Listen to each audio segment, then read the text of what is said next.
It was Christmas Eve, and Ebenezer Shell, the CEO of Shell, was preparing for Christmas Day. Something he didn't like doing because it meant closing down for Christmas. And he liked profit. He liked burning fossil fuels, extracting them from the ground, and the profit that he could get from doing so. He was with his assistant, Bob Patchett. And Patchett was nicknamed such because he was environmentally concerned. And he was known for patching and repairing his clothes, something which Ebenezer frowned upon. And every day he would try and persuade Ebenezer to be less interested in profits and to invest in renewable energy. But Ebenezer wanted nothing of it. And he continued to grumble, bah humbug, about having to shut down for Christmas. He told Bob that he aimed to go home and spend Christmas alone. He wasn't interested in the festivities. But Bob was going home to his family for a vegan Christmas dinner and to celebrate with joy with his family. So it came to the end of the day, and Ebenezer Shell shut down Shell Towers for the day and went home to spend Christmas alone. He ate dinner, went to bed, and thought nothing of the specialness of the day, where elsewhere everyone was celebrating good cheer, generosity. But as it became dark, and as he was getting into bed, he heard the strange noise, like the rattling of chains, and a knock on his door. In came a face he feared most. He saw in front of him the immaculate coiffeur, and he heard a voice call to him amongst the rattling of chains. "It is I, Maggie!" Ebenezer gasped. "Maggie Thatcher? Come to haunt me? Ebenezer! I have walked this earth these many years. I have been in pain, deep pain, for my sins, promoting industrialization, capitalism, and all of its terrible effects. I was interested only in profit, and I have come to warn you, Ebenezer, that you will be haunted tonight by 3 ghosts. The ghost of Carbon's past, the ghost of Carbon's present, and the ghost of Carbon's future."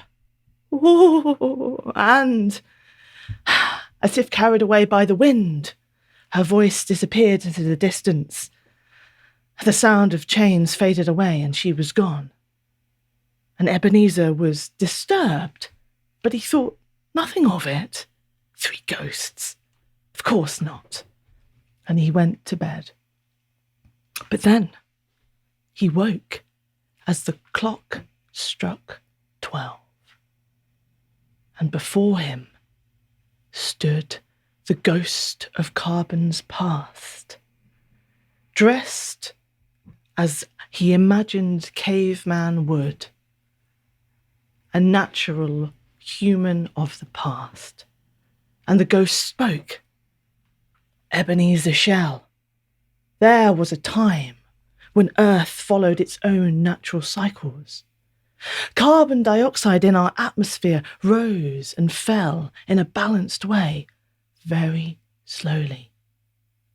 But then industrialization came, burning fossil fuels for power and profit, shooting carbon dioxide in the atmosphere up and causing climate change. People have done this, people like you, Ebenezer. Mark my words." And Ebenezer was chilled to the bone, and the ghost faded and was gone. And he wasn't sure whether to fall to sleep or stay awake, so disturbed was he. But it seemed that in a moment the clock was already striking 1. And there before him stood a ghost that looked very much like one of his own employees at Shell Towers. He couldn't tell which one. He felt he never paid enough attention and they all looked the same. But the ghost spoke and said to him, "Ebenezer, I am the ghost of Carbon's present, and I have come to haunt you, Ebenezer Shell, because you have not had the sense or heart to look at what is before your very eyes. Now, here and now, there is so much carbon dioxide in the atmosphere, and other greenhouse gases too, that the earth is much warmer than it should be, so much that ice caps are melting, sea levels are rising, animals are suffering, declining, dying. Diseases are being spread, and there is much more extreme weather, heat waves, forest fires, droughts, storms and floods, suffering, death and destruction. All because you, Ebenezer, wanted profit, power, and more profit and power." And again, Ebenezer felt a chill in his heart as the ghost faded away, and he began to dread the coming of the next chime of the clock, when the ghost of Carbon's future was due to haunt him. Nevertheless, the clock marched on, time marched on, and the clock struck 2. And before him, dressed in rags, blackened with charcoaled skin from fires, emaciated, was the ghost of Carbon's future. And all around him, the world had disappeared, and there was nothing but ruin, and the ghost of Carbon's future pointed. "Look, Ebenezer, look. Waste, ruin, death and destruction. This is where your home once was. A blackened landscape, the earth, scarred and barren as far as the eye can see." And Ebenezer cried out, "But where is everybody? Where are all the people, the animals, the plants?" And the ghost of Carbon's future pointed a bony finger and spoke again. "Nothing is left but a raging planet of darkness, iceless seas, land torn with fire and flood, endless storms, and not a creature to be seen, not a life spared. This is the future if you carry on as you are, Ebenezer Shell, and do not change your ways." And with that, the bony finger withdrew. The ghost was gone. And Ebenezer woke. It was Christmas morning. The sun was streaming in through his window, and he leapt out of bed with a sense of strange joy and surety. He knew what to do. But what day was it? How much time has passed?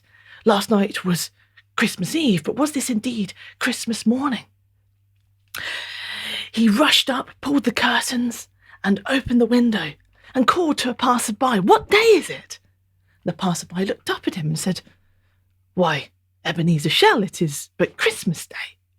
"Then I haven't missed it," he called. "Can you make it to Bob Patchett's house before me? And here, have this money. Buy him the biggest turkey. No, wait, he's vegan. Buy him the biggest nut loaf that you can find and take it to him and keep the change." "Why, thank you," said the stranger, and off he went. And Ebenezer dressed in his best clothes, and he made his way over to Bob Patchett's in time for Christmas lunch, where he surprised him and said, "Bob, I've changed my ways." He announced to the whole family over Christmas lunch, "I am going to invest all I have in renewable energy." And Tiny Tim called out in celebration, "Hurrah for Ebenezer!" And Ebenezer said, "Tiny Tim, I will go with you and carry you on my shoulders at the next Fridays for Future climate strike."